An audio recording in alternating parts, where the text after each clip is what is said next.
So, to no one's surprise, that Trump and Zelensky talk did not go good at all. It seemed like a 2v1 JD Vance and Trump versus Zelensky when they got together in the Oval Office to discuss some critical issues revolving around Ukraine.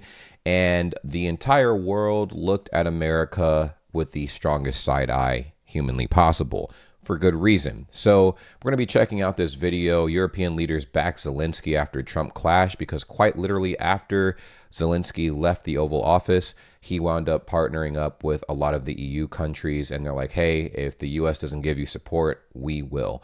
And I find that to be pretty interesting. If you guys aren't tapped in already, go ahead and subscribe. We will be uploading videos quite regularly. Zelensky is preparing to travel to London for a summit. Let me know what you guys think in the comments down below, because it is getting pretty crazy.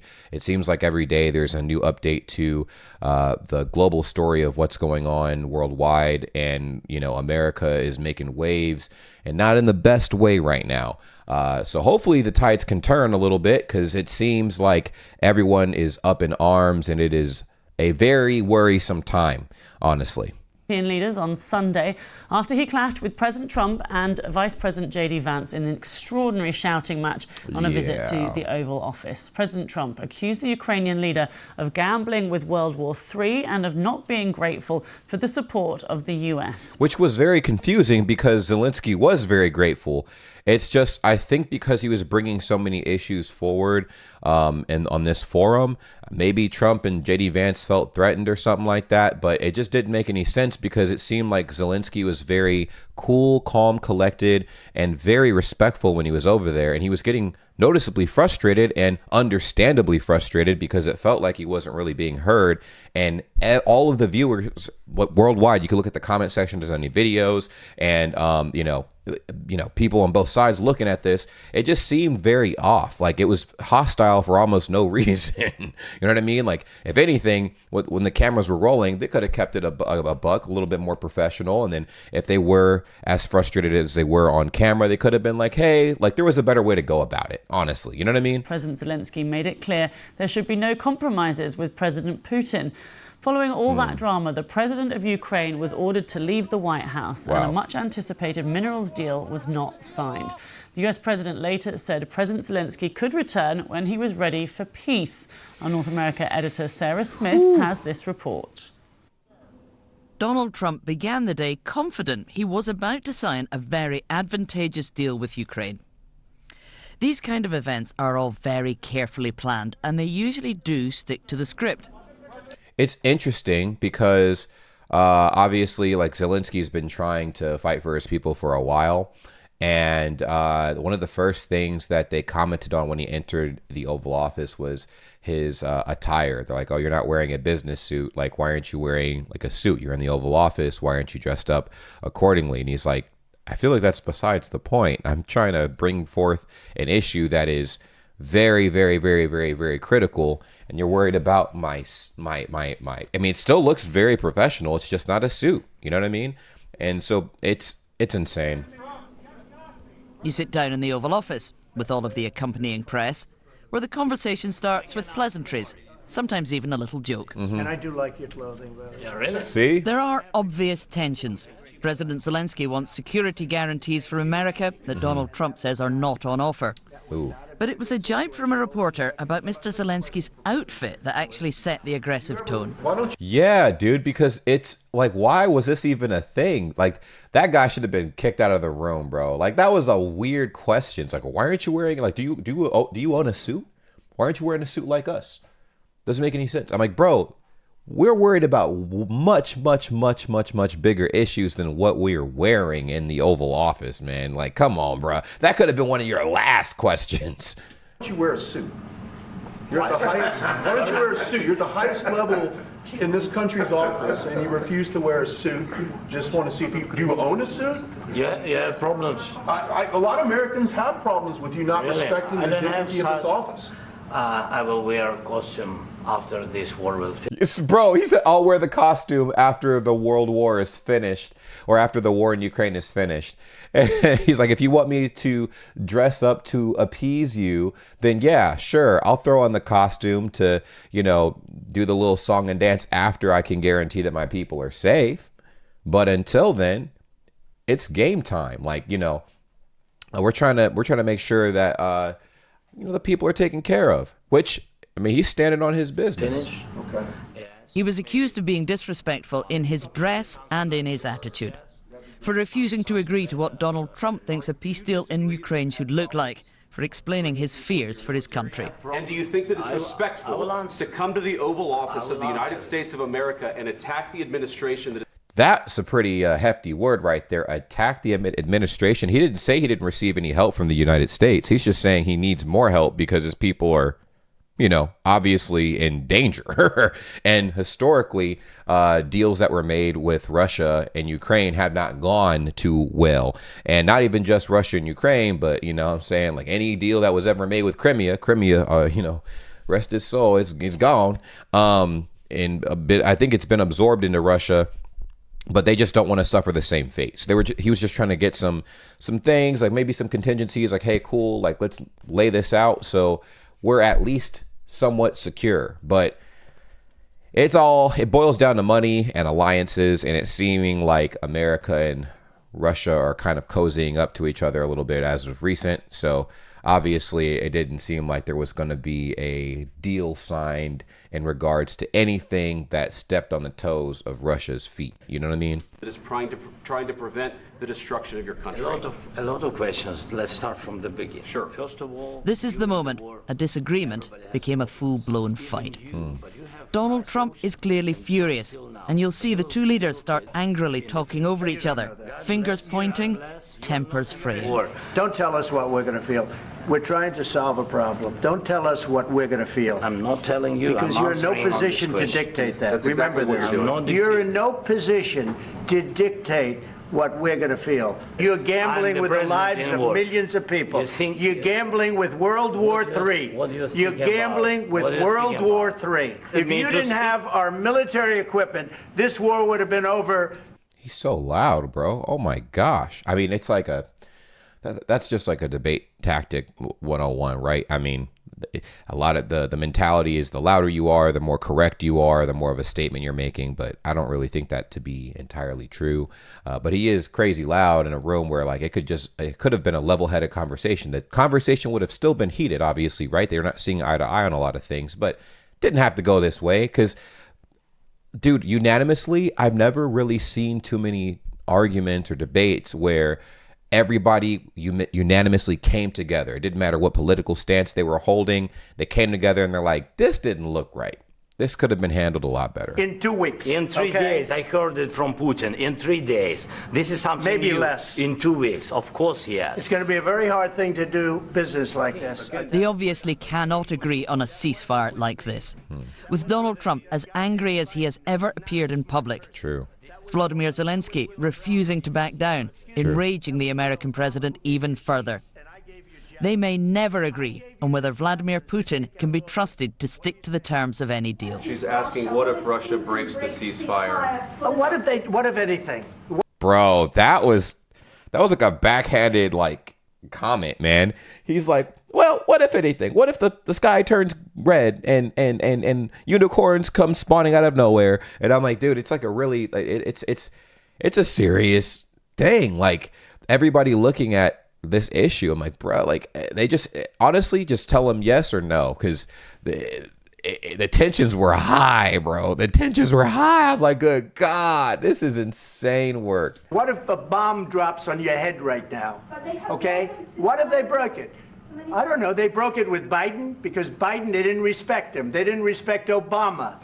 They respect me. You're either going to make a deal or we're out. And if we're out, you'll fight it out. I don't think it's going to be pretty, but you'll fight it out. But you don't have the cards. But once we sign that deal, you're in a much better position. But you're not acting at all thankful. And that's not a nice thing. I'll be honest. That's Bro, that was so, bro. I'm like, what is this? It's like turning into it felt like a grade school debate in a way. It's like, you're not saying thank you. You never said thank you. We're not going to help you till you say thank you. And he's like, I am grateful. I did say thank you. Thank you. Now can we get some help? It's like, you're not actually grateful though. I'm like, oh no, what is happening?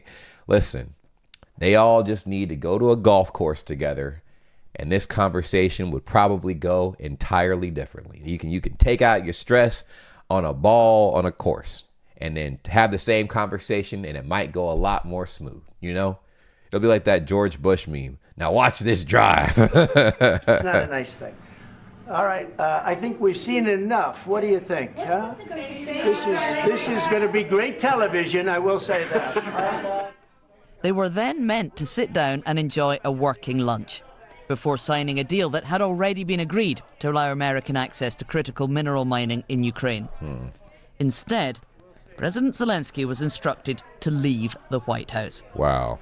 Donald Trump posted on social media, "I've determined that President Zelensky is not ready for peace if America's involved, because he feels our involvement gives him a big advantage in negotiations." He disrespected the United States of America in its cherished Oval Office. He can come back when he's ready for peace. Here we go. As he got ready to leave, the cameras lined up, ready to catch Mr. Zelensky being expelled from the White House. Dude. Not great, but European leaders are coming together to kind of back up Zelensky.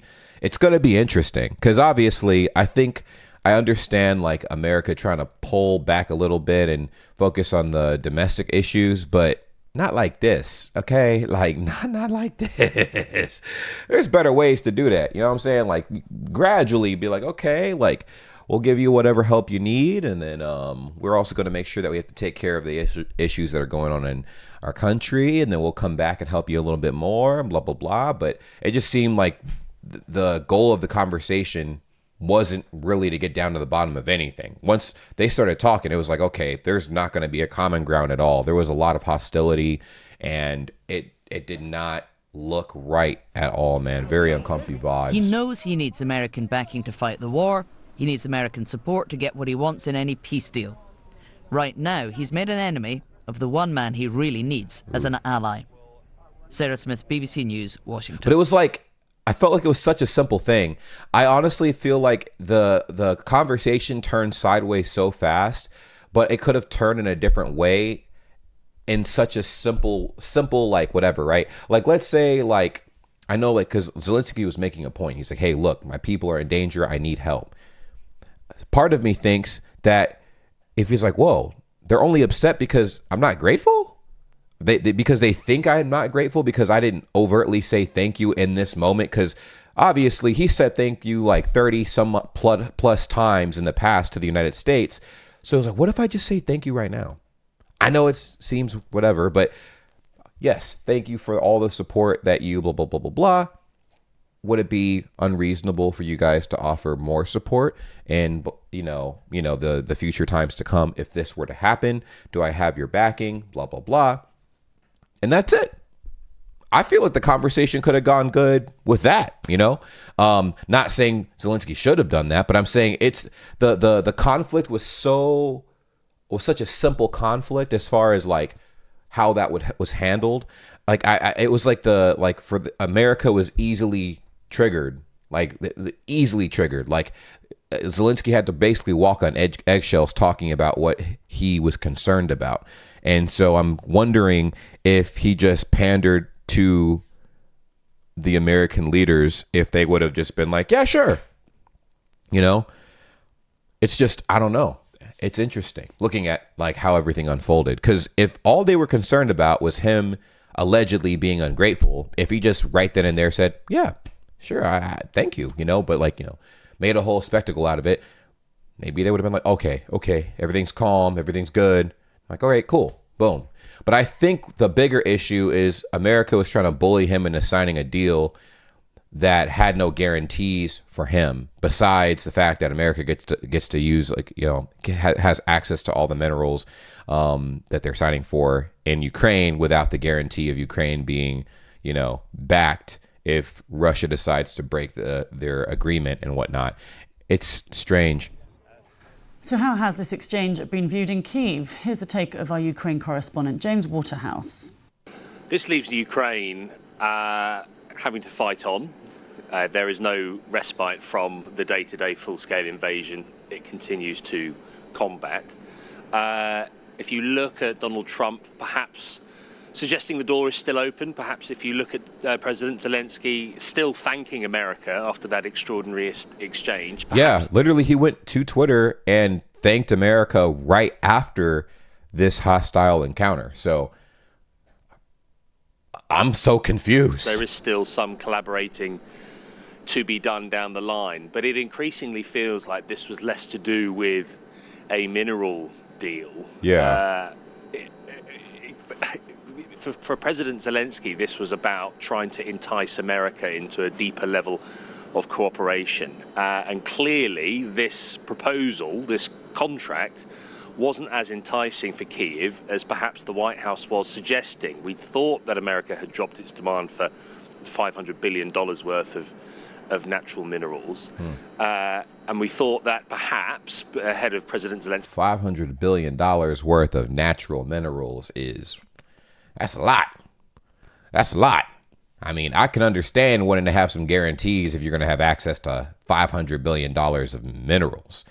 Oh my goodness. It's making more sense now. Maybe America was going to, in turn, provide the security guarantees, the military promise. I thought that was almost like a hand-in-hand thing, because if we're able to extract minerals from Ukraine, wouldn't we have to make sure that it's like a pretty much neutral zone over there? Like, I thought that was like an unspoken thing. But of course, Russia could break their agreement with Ukraine, but if there's like U.S. personnel over there trying to get minerals from Ukraine, that would cause a conflict in itself.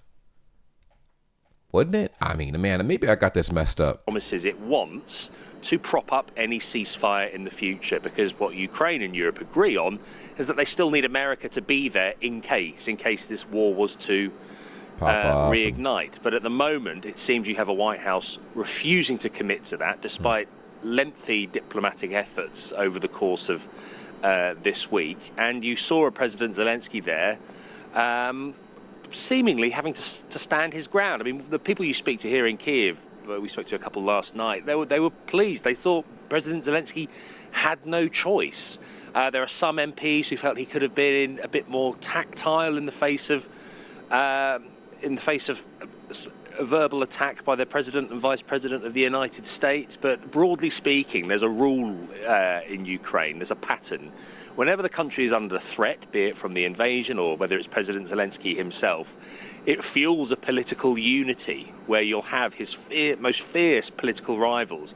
And they don't hold back in Parliament. There is a deep division on domestic issues like mobilisation, for example. But in these periods, there is unity because the country does not want to appear divided, not least in the face of Russia.